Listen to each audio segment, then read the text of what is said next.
Hello നമസ്കാരം. കൂടി ഇന്നത്തെ വിശേഷങ്ങളിലേക്ക് അവരെ സ്വാഗതം. ഈ ചാനൽ ആദ്യമായിട്ട് കാണുന്ന ആരെങ്കിലും ഉണ്ടെങ്കിൽ ലൈക്ക് ചെയ്ത് സബ്സ്ക്രൈബ് ചെയ്ത് കാണാൻ വേണ്ടി ഒരു കൂടി ഓർമ്മിച്ചുകൊണ്ട് വീഡിയോയിലേക്ക് കിടക്കാം. അങ്ങനെ നമ്മുടെ ഹരീഷും സുധീഷും എല്ലാവരും കൂടി ചേർന്ന് മറ്റേ ആളെ പിടിച്ചോണ്ട് വന്നേക്കാണ്. അപ്പം സുധീഷ് ഫ്രണ്ടിൽ നിന്നിട്ട് പറയുന്നുണ്ട്, സാറേ നിങ്ങൾ കഷ്ടപ്പെടേണ്ട, ആളെ ഞങ്ങൾ കണ്ടെത്തിയിട്ടുണ്ട്, ആരാളെന്ന് എനിക്ക് പിടുത്തം കിട്ടിയിട്ടുണ്ട്, ഞങ്ങൾ ധൈര്യത്തോടെ ഇപ്പം കൊണ്ടുവരാമെന്ന് പറഞ്ഞു ഹരീഷെ എന്ന് പറഞ്ഞ് വിളിക്കുന്നുണ്ട്. അപ്പോൾ ഹരീഷ് പുറത്തുനിന്ന് അവനെ കൊണ്ടുവരുന്നുണ്ട്, ആ ഗുണ്ടയെ കൊണ്ടുവന്നിട്ട് ഫ്രണ്ടിൽ നിർത്തുക.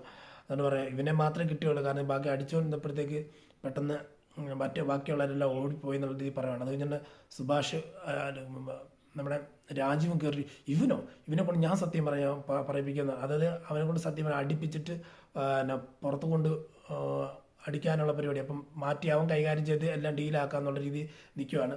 അങ്ങനെ നിൽക്കുമ്പോഴത്തേക്ക് അപ്പോൾ അത് അടവാന്ന് അറിഞ്ഞപ്പോഴത്തേക്ക് സുഭാഷ് പെട്ടെന്ന് അവരെ പിടിച്ച് ബാക്കി നിർത്തിയിട്ട് ഫ്രണ്ടിൽ കയറുന്നിട്ട് ഇങ്ങനെ രൂക്ഷമായിട്ട് നോക്കുന്നുണ്ട് രാജീവിനെ നോക്കുമ്പോഴത്തേക്ക് എന്താ സുഭാഷെ മാറി നിൽക്കും, ഞാൻ അവരോട് പറയിപ്പിക്കട്ടെ, അവനെ കൊണ്ട് സത്യങ്ങൾ പറയിപ്പിക്കാം, മാറി നിൽക്കും, ഞാൻ സംസാരിക്കാമെന്ന് പറയുമ്പോഴത്തേക്ക് പിന്നെ രൂക്ഷമായിട്ട് നോക്കുമ്പോഴത്തേക്ക് പറയുന്നുണ്ട്, സാറേ ഒരു കാര്യം പറയട്ടെ, നിങ്ങളെ വിശ്വസിച്ച് വിട്ടതല്ലേ ഈ രണ്ടുപേരെ, അപ്പം ഇവർക്ക് എന്തെങ്കിലും പ്രശ്നങ്ങൾ ഉണ്ടാവുകയാണെങ്കിൽ അത് നോക്കേണ്ട ഒരു ചുമതല നിങ്ങൾക്കുള്ള അല്ലേ, അപ്പം നിങ്ങൾ എന്താ കാണിക്കുന്നത് ചോദിക്കുമ്പോഴത്തേക്കും ബാക്കിൽ നിന്ന് ഹരീഷ് പറയുന്നുണ്ട്, നമ്മൾ കറക്റ്റായിട്ട് ചെന്നില്ല എന്നുണ്ടെങ്കിൽ സുധീഷേട്ടനെ ഇത് ക്ലിയറായിട്ട് രക്ഷപ്പെടുത്തില്ലായിരുന്നു, സുധീഷേട്ടൻ്റെ ശവം മാത്രമേ ബോഡി മാത്രമേ കിട്ടത്തുള്ളൂ, ആ രീതിയിലുള്ള ഗുണ്ടകളാണ് സുധീഷേട്ടനെ പിടിച്ചുകൊണ്ട് വെച്ചുകൊണ്ടിരുന്നത്.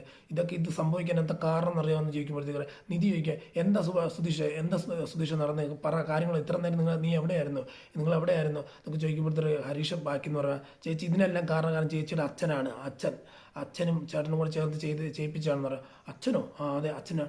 ഉടനെ രാജീവ് ശങ്കർ പറയുകയാണ്, ഇല്ല മോളെ ഞാനൊന്നുമില്ല, എനിക്കറിയത്തില്ല, എനിക്കറിയാത്ത കാര്യങ്ങളൊക്കെയാണ് ഇതെന്ന് പറയുമ്പോഴത്തേക്ക് പറയാം, ഇല്ല നിങ്ങളുടെ അച്ഛൻ തന്നെ ചെയ്യിപ്പിച്ചതാണ് എന്നുള്ള രീതി പറയുകയാണ്.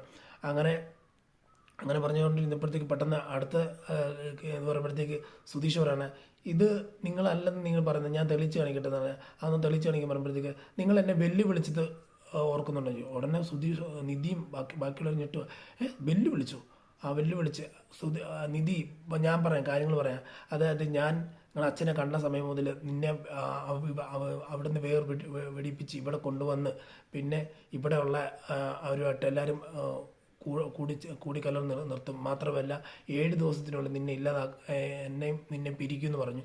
ഞാൻ ഇവിടെ വന്നതിന് ശേഷം എന്നോട് പറഞ്ഞതാണ്. അപ്പോൾ പിന്നെ പഴയ സീന് കാണിച്ചുകൊണ്ടിരിക്കുകയാണ്. 7 ദിവസത്തിനുള്ളിൽ തീർക്കുമെന്ന് പറഞ്ഞു. അത് കഴിഞ്ഞ് പിന്നത്തെ കാര്യം എന്ന് പറഞ്ഞു കഴിഞ്ഞാൽ അവളെ അല്ലല്ല അരുണ് പറയുന്നുണ്ട്, നിനക്ക് ഈ സോഫയിലിരിക്കാൻ നിനക്ക് നീ ഒരു ജോലിക്കാരനായിട്ടൊന്നും നീ സോഫയിലിരിക്കത്തില്ലായിരുന്നു, പിന്നെ ആ വ്യക്തി ഞങ്ങളുടെ ഡൈനിങ് ഹാളിൽ കയറി വന്നിരിക്കാനുള്ള യോഗ്യത നിനക്ക് എന്നാണ് ഉള്ളതെന്ന് പറഞ്ഞ് അതുപോലെ അടിച്ച് താഴെ ഇടുന്ന സീൻ കാണിക്കുന്നുണ്ട്. അപ്പോൾ അങ്ങനെയുള്ള ഒരുപാട് കാര്യങ്ങളെല്ലാം ചെയ്ത് ഇല്ലാതാക്കുന്ന സീനുകളെല്ലാം പറഞ്ഞു കൊടുക്കുമ്പോഴത്തേക്ക് നിധി ചോദിക്കുന്നത്, എന്താ ഇങ്ങനെ സംഭവിച്ചുകൊണ്ടിരിക്കുന്ന നിധി, നിങ്ങളുടെ അച്ഛൻ എന്നെ കാശ് കൊടുത്ത് ഇതാണ്ട് ഇവനോട് ചോദിച്ചു നോക്കി, എന്താണ് ഉടനെ തെളിവില്ല ഉണ്ടെന്നുള്ള രീതി ചോദിക്കുമ്പോഴത്തേക്ക് മോളെ ഇവൻ ചുമ്മാ പറയുന്ന തെളിവൊന്നും ഇല്ല, കാരണം ഞാൻ അങ്ങനെ ചെയ്യിപ്പിച്ചിട്ടില്ല എന്നുള്ള രീതി പറയാം. ഉടനെ നിധി പറയുകയാണ്, എന്നെ സംഭവിച്ചെന്ന് കാര്യം പറയുമ്പോഴത്തേക്ക് നിധി ഇതാണ് ഏറ്റവും വലിയ തെളിവ്, ഇവൻ പറയുമെന്ന് പറയാം, ഇവൻ്റെ അടുത്ത് ഇവനാണ് തെളിവെന്ന് പറയുമ്പോഴത്തേക്ക് അങ്ങനെ തെളിവും സഹിതം പറയാൻ. അപ്പം നിധി പറയുവാണ്, അല്ല നിധിയോട് രാജശേഖർ പറയാം, മോളെ ഇതൊക്കെ ചുമ്മാതാണ്, നീ അകത്ത് കയറിപ്പോ, അരുണേ ഹേമ ഇവനെ പിടിച്ചുകൊണ്ട് അകത്തോട്ട് പോകുമെന്ന് പറയാം, ഇവിടെ പിടിച്ചുകൊണ്ട് അകത്തോട്ട് പോകും, അവരൊന്നും പറയുന്നത് കേൾക്കണ്ട, അകത്തോട്ട് പോകുമെന്ന് പറയുമ്പോഴത്തേക്ക് ഉടനെ പറയാം, പെട്ടെന്ന് ഇങ്ങനെ ആലോചിച്ചിട്ട് പറയാം, വീട്ടെന്നെ, കാരണം നിങ്ങൾ പറഞ്ഞ് എനിക്ക് വിശ്വസിക്കാൻ പറ്റത്തില്ല, കാരണം നിങ്ങളെനിക്കറിയാം, കാരണം പറയുമ്പോഴത്തേക്ക് മോളെ നീ പറയുന്നത് ശരിയല്ല, കാരണം ഇവന്മാർ ഇപ്പം വന്നതാണ്, ഞാൻ നിൻ്റെ അച്ഛനാണ്, നിന്നെ ഇത്രയും വർഷം വളർത്തിയ ഒരു അച്ഛനാണ്, ഞങ്ങൾ നിൻ്റെ ചേട്ടനും നിൻ്റെ അമ്മയും നിൻ്റെ ചേട്ടത്തേക്ക് അവിടെ നിൽക്കുന്നത്, ഞങ്ങൾ വർഷങ്ങളായിട്ട് നിന്നെ അറിയുന്ന കാര്യങ്ങളൊക്കെയാണ്, നിനക്ക് ഏത് നല്ലത് ഏത് ചീത്തയും നിനക്ക് നന്നായിട്ട് അറിയാമല്ലോ എന്നുള്ള പറയുമ്പോഴത്തേക്കും എനിക്കിതൊന്നും അറിയേണ്ട കാര്യമില്ലെന്ന് പറഞ്ഞിട്ട് നേരെ അകത്തോട്ട് കയറി പോയിട്ട് ബാഗ് എടുത്തിട്ട് തിരിച്ചിറങ്ങാം. നിങ്ങൾ ഇത്രയും ദുഷിച്ച മനസ്സുള്ള ആൾക്കാരായിരുന്നല്ലേ, നിങ്ങൾ ഇതിനു വേണ്ടിയായിരുന്നല്ലേ എന്നെ അങ്ങോട്ട് കൊണ്ടുപോയത്, നിങ്ങൾ ഇങ്ങോട്ട് കൊണ്ടുവന്നത് എന്നൊക്കെ പറയുമ്പോഴത്തേക്ക് ബാഗ് എടുത്തുകൊണ്ട് വരുമ്പോഴത്തേക്ക് ഞാൻ അരുൺ പറയുന്നുണ്ട്, നീയേ ഇവിടെ നിന്നാണ് സുഖം അനുഭവിച്ചത് നിനക്കറിയത്തില്ല, ഈ 4 ദിവസം നിനക്ക് ഇവിടെ സന്തോഷമായിരുന്നല്ലോ, അപ്പം അവിടെ പോയി കഴിഞ്ഞ് കഴിഞ്ഞാൽ നീ എന്നെ അനുഭവിക്കാൻ പോകുന്നത് നിനക്കറിയാമല്ലോ എന്ന് ചോദിക്കുമ്പോഴത്തേക്ക് നിധി പറയുകയാണ്, ഇന്നലെ വരെ കാലിന് ഞൊണ്ടുണ്ടായിരുന്നു, ഇന്ന് ഞൊണ്ടില്ലായിരുന്നല്ലോ, മാത്രമല്ല എന്നെ അങ്ങോട്ട് കൊണ്ടുപോകാൻ വേണ്ടി ചേട്ടന് കുഴപ്പമൊന്നുമില്ലായിരുന്നല്ലോ. അപ്പോൾ ഇതെല്ലാം അടവായിരുന്നല്ലേ, ഇതൊക്കെ അടവും സൂത്രം എടുത്തുകൊണ്ട് എൻ്റെ അടുത്ത് നിൽക്കുമായിരുന്നല്ലേ. അപ്പോൾ എന്നെയും ഹരീഷിനും അല്ല എന്നെയും സുധീഷിനെ പിരിക്കാൻ വേണ്ടി ഓരോ പരിപാടി ചെയ്തുകൊണ്ടിരിക്കുക. ഞാനിനി നിങ്ങൾ വിശ്വസിക്കത്തില്ല എന്ന് പറയുമ്പോഴത്തേക്ക് നിധി നീ അവിടെ പോയി കഴിഞ്ഞാൽ അനുഭവിക്കും.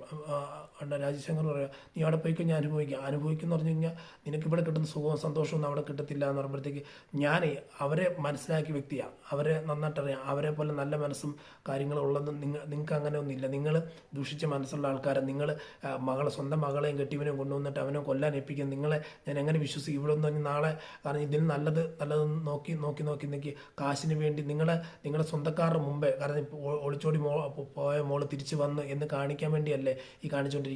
എനിക്ക് നിങ്ങളെ വിശ്വാസമില്ല. ഞാനിത് തിരിച്ചു വരുത്തില്ല, ഒന്നുമില്ല, ഞാൻ പോവുക എന്ന് പറഞ്ഞ് സുധീഷേ പോകാം എന്ന് പറഞ്ഞ് ഇറങ്ങി പുറത്ത് ഇറങ്ങി കഴിയുമ്പോഴത്തേക്ക് എന്തായാലും സന്തോഷമായല്ലോ. എനിക്ക് ഹരീഷ് പറയുക, ഈ വീടിൻ്റെ വൈബൊന്നും കൊള്ളത്തില്ലെന്നേ, ഇവിടെ നിന്നിട്ട് കാര്യമില്ല, നമുക്ക് പോകാം, നമ്മുടെ വീട്ടിലേക്ക് പോകാമെന്ന് പറയുമ്പോഴത്തേക്ക് അത് നല്ലതാണ്. ഉടനെ സുധീഷ് പറഞ്ഞു, എനിക്കൊരു കാര്യം കൂടെ ഉണ്ട്, ഞാനൊരു കാര്യം കൂടി തരാം. അകത്തോട്ട് കയറുമ്പോഴത്തേക്ക് സുധീഷേ പറയുമ്പോഴത്തേക്ക് എല്ലാം ഒരു കാര്യം ചെയ്ത് തീർക്കാനുണ്ടെന്ന് പറയുക.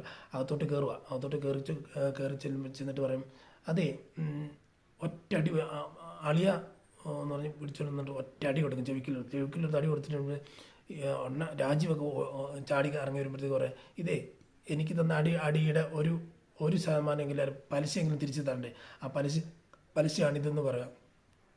അത് കഴിയുമ്പോഴത്തേക്ക് പെട്ടെന്ന് അടുത്തടി കൊടുത്തിട്ട് പറയാം, നീ ഈ വെളിച്ചമില്ലാത്ത സമയത്ത് ഇരുട്ടത്ത് ഒന്ന് അടിച്ച് നീ അല്ലടാ എന്ന് ചോദിച്ചാൽ കൊടുക്കാത്തത്. അത് ഞാൻ പിന്നെ അടി കൊടുത്തിട്ട് പറയാം, ആണുങ്ങളാണെങ്കിൽ അടിച്ചിട്ടെങ്കിലും ഞാനാണ് അടിച്ചെന്ന് കാണിക്കാനെങ്കിലും അടിക്കണം, നീ കാണിച്ചത് പോക്കത്തിലല്ലേ കാണിച്ച്, ഇനി മേലെ ചെയ്യരുത്. ഉടനെ രാജീവ് കയറി അടിക്കാൻ ഒഴിക്കുമ്പോൾ രാജീവിനെ കയറി പിടിച്ചിട്ട് പറയും, നിങ്ങളെ നിധിയുടെ അച്ഛനായിട്ടല്ല ഞാൻ അടിക്കുന്നില്ല, പ്രായത്തിൽ മൂത്തായതുകൊണ്ട് അടിക്കാത്തത്, മര്യാദയ്ക്കില്ലെങ്കിൽ നിങ്ങൾക്ക് പൊട്ടിക്കുമെന്ന് പറഞ്ഞ് തള്ളി വിട്ടിട്ട് പോകാൻ ഒരുക്കുമ്പോഴത്തെ പറയുക, നിങ്ങൾ ഞാൻ ഈ വണ്ടി എടുക്കുക, കാരണം നിങ്ങൾക്ക് വണ്ടി വേണമെന്നുണ്ടെങ്കിൽ അവിടെ തിരുവനന്തപുരത്ത് വന്ന് വണ്ടി എടുക്കണം. കാരണം എന്ന് പറഞ്ഞു കഴിഞ്ഞാൽ ഈ വണ്ടിയാണ് എന്നെ കൊല്ലാൻ കൊണ്ടുവന്ന് നിങ്ങളെ ഏൽപ്പിച്ചത്. അപ്പോൾ ആ വണ്ടി തന്നെ നിങ്ങൾക്ക് ആ വണ്ടി വേണമെന്നുണ്ടെങ്കിൽ തിരിച്ച് ഇങ്ങോട്ട് വന്ന് ആൾക്കാരെ വിട്ട് വണ്ടി എടുപ്പിച്ചാൽ മതി പറഞ്ഞ് ഒരു സ്റ്റൈലിൽ നടപ്പിലൊക്കെ നടന്ന് പുറത്തിറങ്ങി നമുക്ക് പോകാം, ഈ വണ്ടി തന്നെ എടുക്കാമെന്ന് പറയുമ്പോഴത്തേക്ക് ഈ വണ്ടി എന്തിനാ സുബേഷർ, ഈ വണ്ടി എന്തിനാ, ഈ വണ്ടി എടുത്തു കഴിഞ്ഞാൽ പിന്നെ അതിൻ്റെ പുറകെ പ്രശ്നമായിട്ട് വരുമല്ലോ എന്ന് പറയുമ്പോഴത്തേക്ക് പ്രശ്നമൊന്നുമില്ല ഏട്ടാ എന്ന് പറയുമ്പോഴത്തേക്ക്